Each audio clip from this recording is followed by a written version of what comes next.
Reverend Joseph El Hach Abe, the General Manager for SUDRA. We are grateful for the work done to serve our people who have been affected by the crisis in Southern Sudan.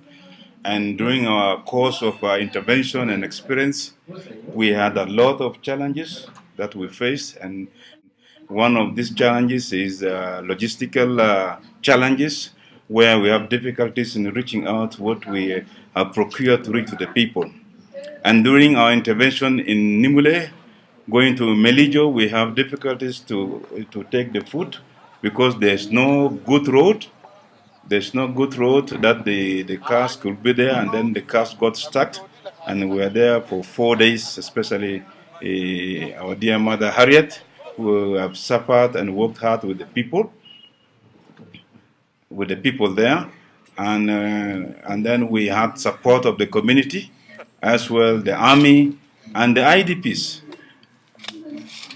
And the IDPs as well, that they help in guarding the food and in digging the rivers so that the lorries could pass. And we managed after 4 days to reach that area. This is one of the challenges we had. Harriet, one of the committee members of disaster crisis management. My experience in the field is that when we went to one of the camps, that's Melijo in Nimule, the situation was so disparate, but when the population, specifically the women, saw SUDRA arriving with the trucks full of food, they were so happy, and then their lives were restored. They danced, they sang, they praised the Lord, and they say, had SUDRA not have brought the food, they would be dead, because since the crisis happened and they were displaced to that camp, the food was brought since January, and they were going for 2 months without the next food. But when SUDRA arrived with the food, it raised their hopes, and they felt there was life again in them. And my experience was a sad one, because most of the household were small children of 8 or 10, and mainly they were women and children. And when I asked the chief, where would the men be, they said the men are dead, and the remaining men should be in front. And the elder women could not even get up because they were devastated. They didn't have the strength to get up because they went like for 2 months without food. I'm Reverend Emmanuel, education coordinator, and I'm also a member of EEC committee. One of the greatest challenges that we have and our children have in this conflict is that most of the children are being traumatized because of the conflict. As a result, some of them are being disturbed. They have lost their parents, and even at night, sometimes they are not sleeping. Sometimes those children are crying. So we at the education department, we are thinking of psychosocial program to help those kids, and also to carry up trauma counseling program to those children. The children that we have, most of them is still in the young stage, and as a result of this conflict, they are unable to continue with the education. This will mean that there is another loss of another generation, which will not be able to have education. And if it will continue like that, then our country will really be in a problem.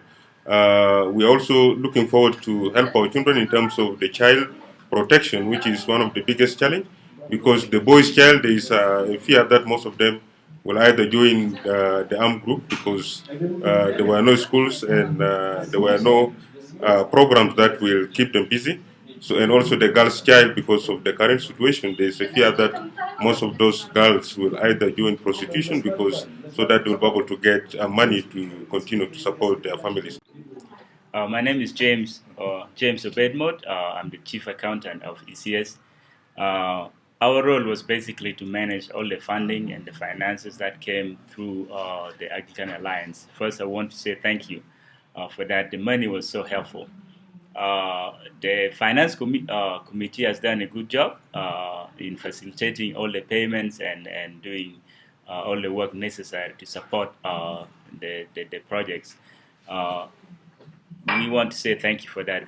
We also faced some challenges. I think when this appeal was called for, the response was great through the African alliances. I think everybody came together and pulled the resources together. But challenges that we faced was that activities were to be done, but money came late, and some of the people responded quickly, but others, took time to send us the money. So the delay, in fact, caused us some challenges in finance, whereby some of the activities now became as a non-emergency activities. But all in all, we want to say thank you to the Action Alliances, to all the people who pulled in and did wonderful job. Specifically, also we want to thank ERD for taking the lead to facilitate and to distribute our reports to everybody.